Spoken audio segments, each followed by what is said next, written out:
जिन लोगों को भारत का विकास अच्छा नहीं लगता, भारत की प्रगति अच्छी नहीं लगती, अब उनका देश विरोधी एजेंडा खुलकर सामने आ गया है। विपक्ष एक है क्योंकि जब से भारतीय जनता पार्टी सरकार में आई है इसने शिक्षा को चौपट कर दिया है। पहले संसद घेराव की कोशिश हुई, जंतर मंतर पर तांडव हुआ, सुरक्षा बलों को निशाना बनाया गया, उसके बावजूद सरकार झुकी, शिक्षा मंत्री का इस्तीफा लिया गया, नकल माफिया की कमर तोड़ने के लिए संसद में सरकार बिल लेकर के आई, लेकिन तिलचट्टे अभी भी कुत्सित प्रयास कर रहे हैं। सुप्रीम कोर्ट बोल रही है कि जिनके ऊपर एफआईआर्स है पहले से उनको मत छोड़िए, तो वो हमें मंजूर नहीं है। अब खुलेआम ऐलान हो रहा है, देश के किसान, छात्र और युवा सरकार को चारों तरफ से घेरेंगे।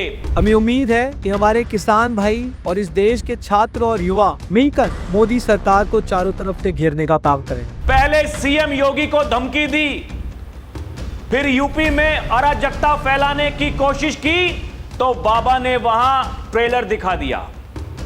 अब देश विरोधी तत्व देश को तोड़ने की कोशिश कर रहे हैं। यह शुरुआत है, आगे आगे देखिए होता है क्या। ये डबल इंजन की सरकार, याद करिए, पहले दिन से कह रही है कि जिसने छात्रों और युवाओं के भविष्य के साथ खिलवाड़ किया तो मान करके चलिए कि उस माफिया के लिए दो ही जगह होगी, या तो जेल होगी और संपत्ति जो भी बाप दादों के द्वारा कमाई गई संपत्ति होगी उसको हम जब्त भी करेंगे।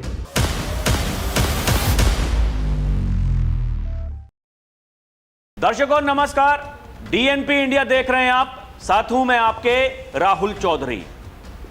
दर्शकों, सवाल है कि तिलचट्टे आखिर चाह क्या रहे हैं, क्योंकि वो तिलचट्टे जो धर्मेंद्र प्रधान के इस्तीफे के बाद 5 सितारा होटल में जाकर के नाच रहे थे, जश्न मना रहे थे, अपनी जीत बता रहे थे, वो तिलचट्टे एक बार फिर से सक्रिय हो गए हैं।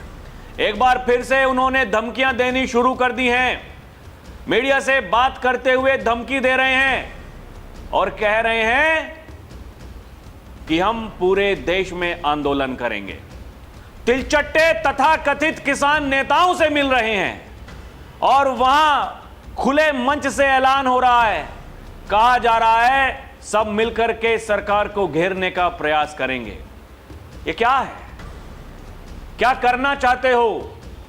क्योंकि इन्हें पता है कि मोदी हो या फिर योगी हो, अपने अपने स्तर पर वो बड़ी तैयारी कर रहे हैं।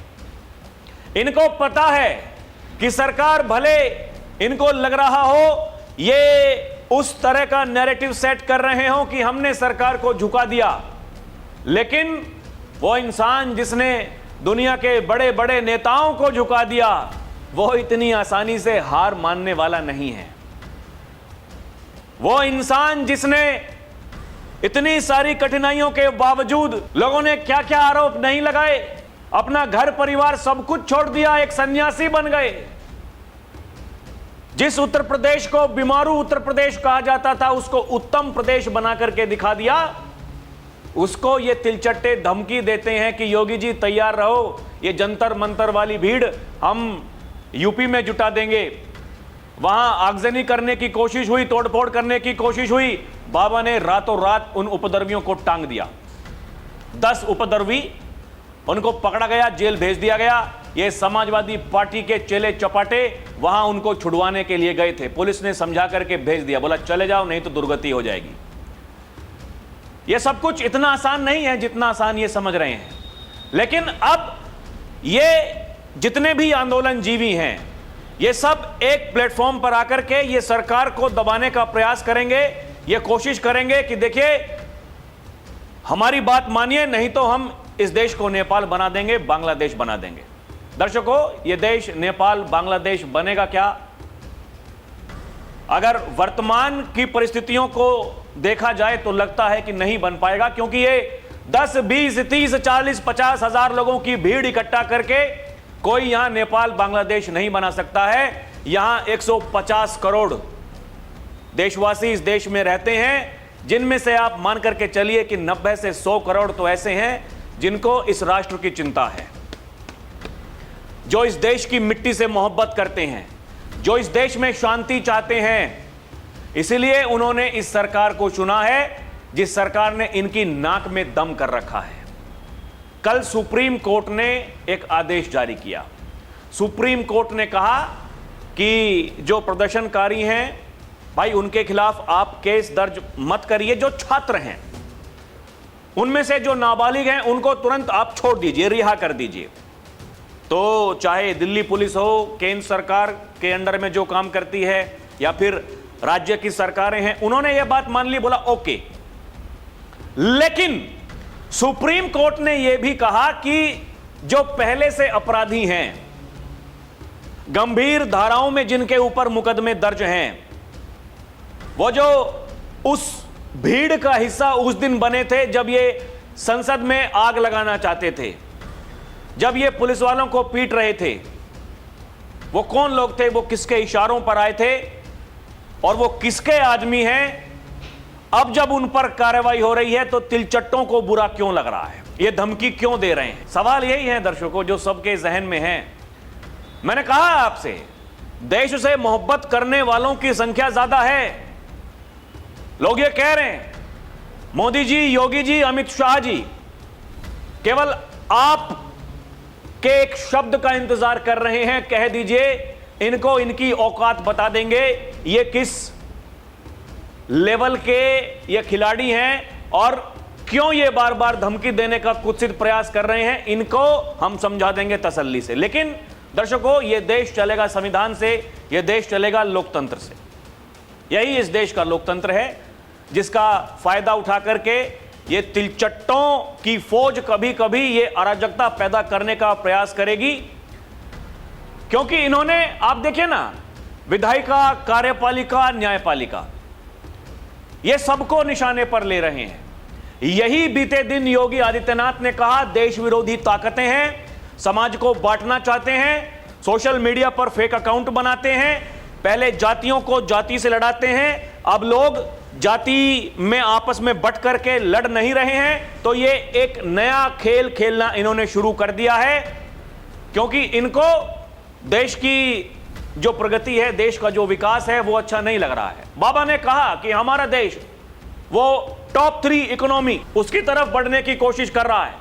केवल अमेरिका, चीन और भारत, ये टॉप 3 में ये देश होंगे। तो यही कुछ लोगों को अच्छा नहीं लग रहा है, इसलिए ये विधायिका को, कार्यपालिका को, न्यायपालिका को निशाना बना रहे हैं। सुनिए बाबा ने क्या कहा। ने जो पिछले 12 वर्ष में इंफ्रास्ट्रक्चर विकसित किया, अपनी विरासत को संरक्षित करते हुए तेजी के साथ उसने उन्हें दुनिया के लिए आकर्षण का केंद्र बनाया। आज उसी को लेकर के दुनिया के बहुत सारी ताकतें ऐसी हैं जो उसको स्वीकार करने को तैयार नहीं, उन्हें अच्छा नहीं लगता, क्योंकि भारत अब बॉटम 3 नहीं बल्कि दुनिया के बॉटम 5 राष्ट्रों में भारत की गिनती हो गई है। यानी टॉप 5 में भारत आ गया है। बॉटम 5 से टॉप 5 की इस यात्रा में भारत ने जो यात्रा तय की है, ये दुनिया के उन देशों को अब अच्छा नहीं लग रहा है जिनको लगता है कि अगले कुछ वर्ष में भारत टॉप 3 में आएगा। टॉप 3 में मतलब अमेरिका, चीन और भारत, 3 देश रहेंगे जिनके बीच में प्रतिस्पर्धा होने वाली है। और उस प्रतिस्पर्धा में भारत को रोकने के लिए अनेक षड्यंत्र होंगे। ये षड्यंत्र होंगे सोशल मीडिया प्लेटफॉर्म के माध्यम से, फेक अकाउंट बना करके, जातीय समूहों को लड़ा करके। और ये योगी आदित्यनाथ ने कोई पहली बार नहीं कहा है, वो हमेशा इन शब्दों का इस्तेमाल करते हैं। देश विरोधी ताकतें ये कभी नहीं चाहती कि भारत कभी आगे बढ़े, क्योंकि ये तो वो लोग हैं जो कहते हैं भारत कभी विकसित हो ही नहीं सकता।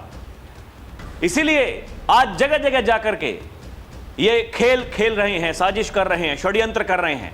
ऐसे षड्यंत्रों से अपने बच्चों को सावधान रहने की जरूरत है। आपको यह अपने बच्चों को बताना पड़ेगा। दर्शकों, बाबा ने कहा था यह सोशल मीडिया का जमाना है, एआई का जमाना है। एआई वक्त की जरूरत है, सोशल मीडिया वक्त की जरूरत है, लेकिन दुष्प्रचार करने के लिए नहीं।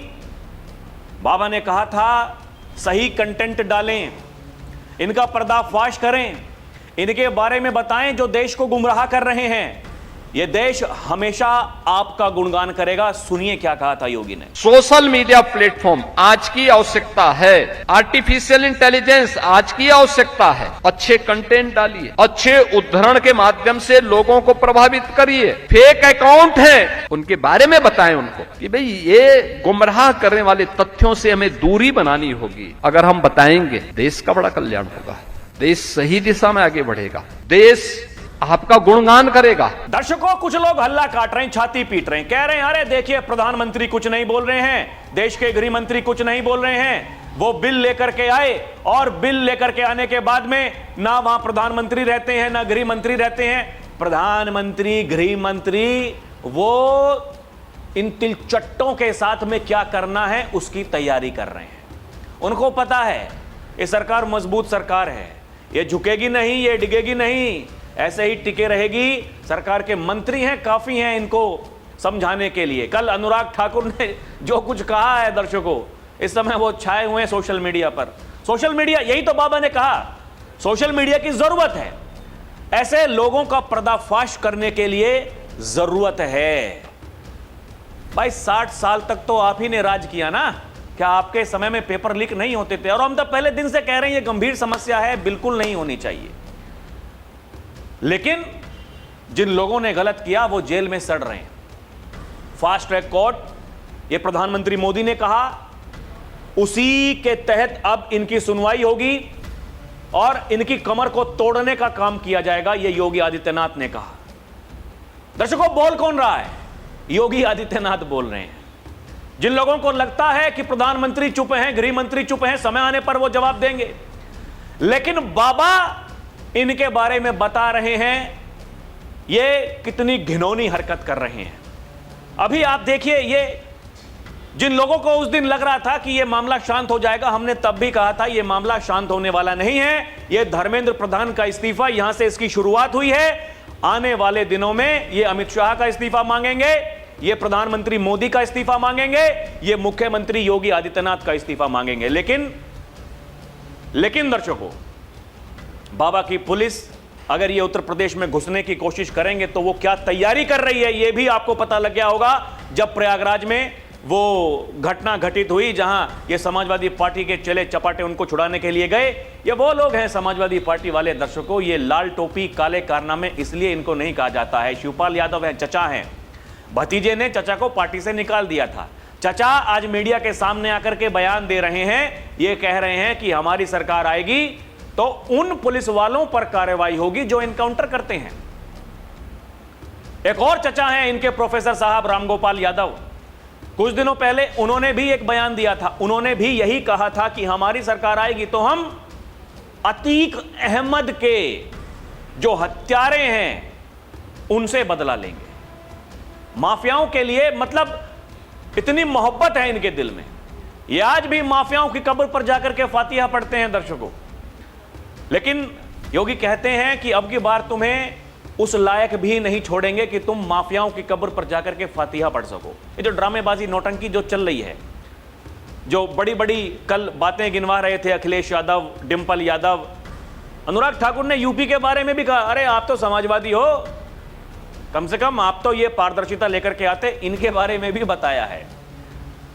ये चर्चा से क्यों भाग रहे थे? ये चर्चा से इसलिए भाग रहे थे, इनको पता है कि इनकी कलाई खुलेगी, क्योंकि इनके समय में जो कुछ हुआ है वो कोई साधारण बात नहीं है। दर्शकों, पहले तो आप ये देखिए, ये जो खबर मैंने पहले भी आपको बताया, ये कॉकरोच जनता पार्टी के समर्थन में जो वहां तोड़फोड़ कर रहे थे, ये 10 लोगों को यूपी पुलिस ने पकड़ करके जेल में भेज दिया। और इनको बचाने के लिए समाजवादी पार्टी की प्रतापपुर विधायक विजमा यादव और सोराव विधायक गीता पासी थाने पहुंची। उन्होंने पुलिस पर पकड़े गए युवकों को छोड़ने का दबाव बनाने की कोशिश की, लेकिन पुलिस ने उन्हें समझाकर वापस भेज दिया, जिस पर अखिलेश यादव ने ट्वीट किया बाकायदा। वो एक मीडिया रिपोर्ट का हवाला देते हुए उन्होंने कहा, यह पूरे देश को सूचनार्थ, प्रयागराज प्रोटेस्ट के नाम पर बहुत सारे छात्रों को यूपी पुलिस की विशेष टीम बिना नंबर की गाड़ी में उठाकर के लेकर के गई है। जब केंद्र सरकार ने वादा किया था किसी भी छात्र के विरुद्ध कोई कार्रवाई नहीं होगी, तो फिर ऐसी धोखाधड़ी किसके कहने पर हो रही है? यूपी पुलिस ने कहा है पहले से अपराधी हैं, छात्र नहीं है। इनके ऊपर पहले से कई गंभीर मुकदमे दर्ज हैं।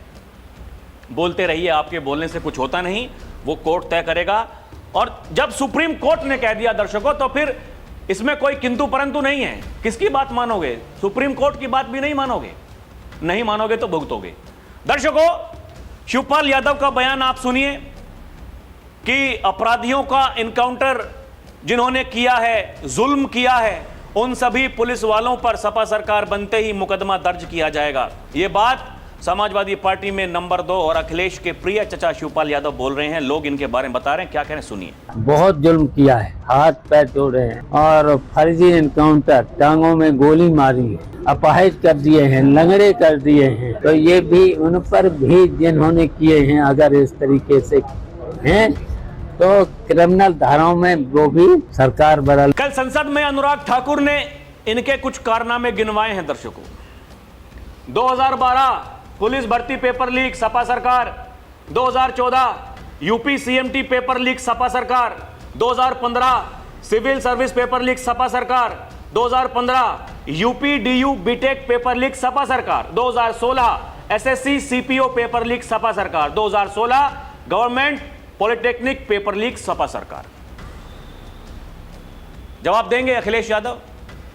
हिम्मत है तो दीजिएगा, बताइएगा वो क्या कमियां रही होंगी, वो क्या लापरवाही रही होगी जब आपके समय में, जब आप मुख्यमंत्री थे तो उत्तर प्रदेश में पेपर लीक हुआ करते थे।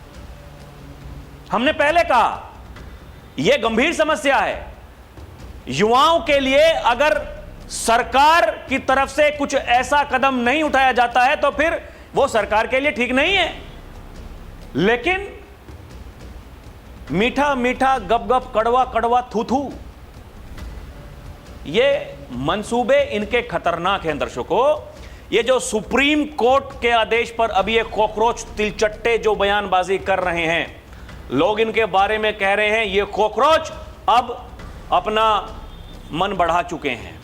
सुप्रीम कोर्ट के आदेश पर बोलते हैं कोई हिस्ट्री शीटर ही क्यों ना हो, अगर हमारे आंदोलन का हिस्सा है तो सुप्रीम कोर्ट को उसे जमानत देनी होगी, वरना हम फिर से आंदोलन करेंगे। लोग इनके बारे में गाली दे रहे हैं, कह रहे हैं कि अब की बार तुम्हें तुम्हारी औकात दिखा देंगे। वही दर्शकों जो मैंने वीडियो की शुरुआत में आपको कहा, क्योंकि ये देश है ना, ये देश, इस देश में हमेशा ऐसे लोग रहे हैं, ये देश का इतिहास है। कुछ लोग ऐसे हैं जो देश के साथ में खड़े होते हैं, जिनकी वजह से आज भी ये देश, जिसके लिए कहा जाता है कि भाई हाँ ये भारत है, लेकिन वो देशद्रोही, वो गद्दार, वो आधा फ्रंट, जिसके बारे में हमारे पहले सीडीएस विपिन रावत कहा करते थे कि इस देश को 2.5 फ्रंट पर हमेशा लड़ना है। वो जो आधा फ्रंट है, जो कभी नहीं चाहेगा ये देश तरक्की करे, प्रगति करे, लेकिन पिछले 12 साल में देश ने जो देखा है, अब उनके लिए दिक्कत है जिन्होंने आंखें 2014 के बाद में खोली हैं। उनके लिए दिक्कत है जिन्होंने आंखें उत्तर प्रदेश में 2017 के बाद में खोली हैं, जो याद नहीं रखते कि क्या हुआ था, क्या नहीं हुआ था। वही बताने की जरूरत है कि पहले क्या हुआ करता था, क्योंकि यह सड़ा हुआ सिस्टम है, ये एक दिन में नहीं सुधरेगा। इसको सुधारने के लिए सबको एकजुट होना होगा। यह भ्रष्टाचारी तंत्र को खत्म करने के लिए इन देश विरोधी ताकतों को एक्सपोज करना होगा। दर्शकों, इनके खिलाफ खुलकर बोलना होगा। लोग यही कह रहे हैं कि ये जो सीजेपी का रोना जो चालू हो गया है, सरकार प्रदर्शनकारियों को लिखित में कोई कार्रवाई ना करने की गारंटी नहीं दे रही। केंद्र सरकार ने सुप्रीम कोर्ट के उस आदेश का हवाला दिया जिसमें मौजूदा एफआईआर की जांच की अनुमति दी गई है। सरकार ने साफ कहा कि मामला अदालत के विचाराधीन है, अदालत के हिसाब से काम होगा। इसलिए ये लोग रो रहे हैं दर्शकों, इसलिए ये उन किसान नेताओं के पास में पहुंच रहे हैं। वहां मंचों से कहा जा रहा है देश के किसान, छात्र, युवा सरकार को चारों तरफ से घेरेंगे, चारों तरफ से घेरेंगे। इसलिए यह कहा जा रहा है, ये दोबारा धमकियां दी जा रही हैं, धमकाने वाले बयान दिए जा रहे हैं। लोग कह रहे हैं क्या फिर से कोई बड़ा खेल खेला जा रहा है? क्या फिर से वही हिंसा, अराजकता का प्लान है? सरकार को सतर्क रहना चाहिए। यह देश शांति चाहता है, हिंसा नहीं। यही होता है जब आप एक बार किसी के सामने झुक जाओ तब वो सर पर चढ़कर नाचने लगता है। सरकार ने यह मौका इनको दिया है। ये लिखने वाले वो लोग हैं दर्शकों जिनको दुख हुआ उस दिन जब धर्मेंद्र प्रधान का इस्तीफा हुआ। क्योंकि धर्मेंद्र प्रधान, आप बताइए, वहां विदेश में बैठे हुए लोग वो ये कह रहे हैं कि धर्मेंद्र प्रधान का इस्तीफा इसलिए मांगा गया क्योंकि धर्मेंद्र प्रधान ने ये मुगल काल जो है, विदेशी आक्रांता जिनका महिमा मंडन हुआ करता था सीबीएसई की एनसीईआरटी की किताबों में, उसको खत्म करने का काम ये धर्मेंद्र प्रधान ने किया। उनकी जगह जो भारत के महापुरुष हैं उस सिलेबस में उनकी जो कहानी है उसको जोड़ने का काम किया, इसलिए ये लोग ये धर्मेंद्र प्रधान का इस्तीफा मांग रहे थे। इसलिए ये लोग आज जो शिक्षा मंत्री बने हैं प्रहलाद जोशी, ये उनके खिलाफ भी अपशब्दों का इस्तेमाल कर रहे हैं। बीते दिन प्रियंका गांधी ने संसद में वही काम किया। उसके बाद में राहुल गांधी उनकी हां में हां मिलाते हुए नजर आए। किस बात की चिढ़ है? क्योंकि जिस ब्राह्मणवाद को खत्म करना चाहते हैं प्रधानमंत्री मोदी ने उसी एक ब्राह्मण नेता को मंत्री बना दिया। अब कैसे विरोध करेंगे भाई? कोई तो मंत्री बनेगा, कोई तो बनेगा। लेकिन इनकी मानसिकता देखिए आप, ये नकारे हो चुके थे, इनके बस के कुछ था नहीं, इसलिए लोग कह रहे हैं कि ये जो कॉकरोच जनता पार्टी है उसको यहां प्लांट किया गया है। ये लोग कह रहे हैं दर्शकों कि इनके बस की बात थी नहीं। धर्मेंद्र प्रधान आज से शिक्षा मंत्री नहीं है, लेकिन ये लोग नहीं कर पाए तो छात्रों की आड़ में, युवाओं की आड़ में एक कॉकरोच जनता पार्टी रातों रात एक पार्टी बन जाती है, मिलियंस में उसके फॉलोअर्स हो जाते हैं, वो यहां भारत में आ जाते हैं। यहां शुरुआत में कुछ नहीं हो रहा था, ये लोग रो रहे थे, वहां भीड़ नहीं पहुंच रही, हम क्या करें क्या ना करें। सरकार को भी लग रहा था कि भाई कोई बात नहीं, कोई दिक्कत की बात नहीं है। लेकिन वो 20 जुलाई को जो करने की कोशिश हुई, व्हाट्सएप ग्रुप्स बनाए गए, चलो दिल्ली चलो संसद, उनमें ऐसी ऐसी चैट्स हैं जो दिल्ली पुलिस ने वहां दर्शकों वो दिखाई हैं, वो कोर्ट में जिनको प्रस्तुत किया गया है। इसी को मद्देनजर रखते हुए जो सीजीआई साहब हैं उन्होंने कहा कि जो ये अपराधी हैं उनके खिलाफ कार्रवाई होनी चाहिए, जिसका ये विरोध कर रहे हैं, जिसके लिए ये धमकी दे रहे हैं, ये अल्टीमेटम दे रहे हैं कि लिखित गारंटी नहीं मिलने पर प्रदर्शन की चेतावनी। ये कॉकरोच जनता पार्टी जो कि ब्रेकिंग न्यूज बन करके वहां खबरों में छप रहा। दर्शकों, इनके पास में जवाब नहीं है। पत्रकार इनसे सवाल पूछ रहे थे कि भाई उन बच्चों की आड़ में जो राजनीति वहां जंतर मंतर पर चमका रहे थे, जब पार्टी करने के लिए गए वहां नाच गाना करने के लिए, तो उन बच्चों की फोटो को वहां कूड़े में फेंक करके चले गए। पत्रकारों ने सवाल पूछा, ये जवाब नहीं दे पाए। ये उनकी प्रवक्ता हैं। लोग कह रहे हैं कि गला क्यों सूख गया, सवाल तो पूछा जाएगा। ये कॉकरोच जनता पार्टी की प्रवक्ता है, जवाब नहीं है। हर्षवर्धन त्रिपाठी हैं, वरिष्ठ पत्रकार हैं, कहते हैं अब तो हद हो गई, अब तिलचट्टा पार्टी न्यायालय के निर्णय भी तय करेगी क्या। ये लोग कह रहे हैं ये 2 कौड़ी के कॉकरोच ये सुप्रीम कोर्ट से भी बड़े हो गए हैं, क्या जो उनका फैसला नहीं मानेंगे? क्योंकि सुप्रीम कोर्ट ने स्पष्ट कहा कि छात्र प्रदर्शनों के दौरान हुई हिंसा में जिन्होंने कानून अपने हाथ में लिया उनके खिलाफ कड़ी कार्रवाई होनी चाहिए। लोग कह रहे हैं कि बेटा देश संविधान से चलेगा, तेरी शर्तों पर नहीं चलेगा। इसलिए किसानों से मिला जा रहा है, इसलिए ये ड्रामेबाजी हो रही है। दर्शकों, जंतर मंतर पर सीजेपी के प्रोटेस्ट में 2873 अपराधी थे, जिसमें से 989 पर गंभीर मामले दर्ज हैं।